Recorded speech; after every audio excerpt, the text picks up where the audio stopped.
जय माता दी दोस्तों, कैसे हैं आप लोग। आशा करती हूँ आप लोग बहुत अच्छे होंगे। दोस्तों, रामनवमी की ढेर सारी शुभकामनाएं आपको पूरे परिवार को। तो दोस्तों, आज रामनवमी है और आज रामनवमी की तैयारी में सुबह से ही मैं ऐसा नहीं कि मैं सुबह बहुत जल्दी उठ के कर रही हूँ। मैं टाइम पे ही उठी हूँ। एक्चुअली क्या है ना कि छोटे वाले बेटे की तबीयत ख़राब है और बड़े वाले की भी ख़राब है। तो छोटे वाले के साथ थोड़ा मुझे रात में जगना पड़ा था क्योंकि वो काफ़ी ज़्यादा परेशान और रो रहा था। उसके कारण थोड़ा मैं उसमें बिज़ी थी, तो मेरी भी नींद थोड़ी लेट में खुली, लेकिन लेट में भी खुली तो टाइम से हो गया।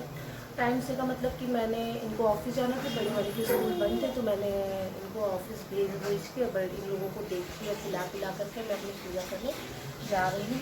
तो फिर आइए हम पूजा करते हैं।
पूजा जब कर रही थी इतना ज़्यादा रो रहा था, इतना ज़्यादा रो रहा था ना कि पूजा जब करती हूँ तो ये अभी मेरा क्या है ना, मुझे लग रहा है मैंने 2 ही दिन जो वो नवरात्रि में पूजा की है बहुत अच्छे से हुई है मेरी पूजा।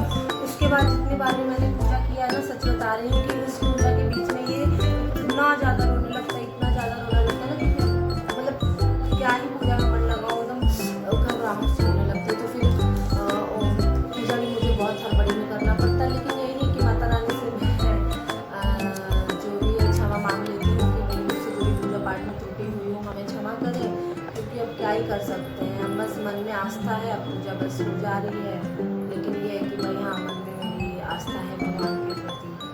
तो मुझे अच्छा भी लगता है। वैसे नॉर्मल डेज में कहाँ, अभी नवरात्रि था तो उसी बहाने मैंने मतलब दोनों टाइम बहुत अच्छे से पूजा करी, और 9 दिन मेरा पूजा ना बहुत अच्छे से हुआ, मुझे बहुत अच्छा लग रहा था पूजा करके। अब क्या है कि अब जैसे कि ये था कि नवरात्रि है तो करना ही करना है। अभी क्या है कि अभी इतना रोएंगे तो चलो भाई इन्हीं को देख लो। और ऊपर से क्या होता है कि हमारे यहाँ हम जब नहा लेते हैं ना तो बच्चों को बिना मुंह में कुछ डाले हम लोग नहीं टच करते हैं। लेकिन अभी क्या है, फिलहाल मेरा ऐसा कुछ नहीं हो पा रहा है, लेकिन हाँ अब मैं ऐसा नहीं होने दूँगी, क्योंकि इसको बहुत ज़्यादा कोल्ड एंड कफ हो गया है, इसकी तबीयत भी ठीक नहीं है। तो अब मैं ऐसा नहीं होने दूँगी, पहले मैं नहाऊँगी और देखूँगी, अगर ये सोया रहेगा तो ज़रूर पूजा हो जाएगी, अगर नहीं सोए रहेंगे ऐसे ही रहेंगे तो भाई बहुत दिक्कत है, मुँह में कुछ डाल के मुझे कुछ नहीं। तो ऐसा है, ऐसी तो रही मेरी 9 दिन की जो मेरी जर्नी थी ना, और नवरात्रि की ऐसी मेरी जर्नी रही। तो बस यही आशा करती हूँ कि आपको अगर मेरी वीडियो अच्छी लगी तो वीडियो को लाइक करिए, कमेंट करिए एंड अपने फैमिली के साथ शेयर करिए। और आप मेरे चैनल पे नए हैं तो चैनल को सब्सक्राइब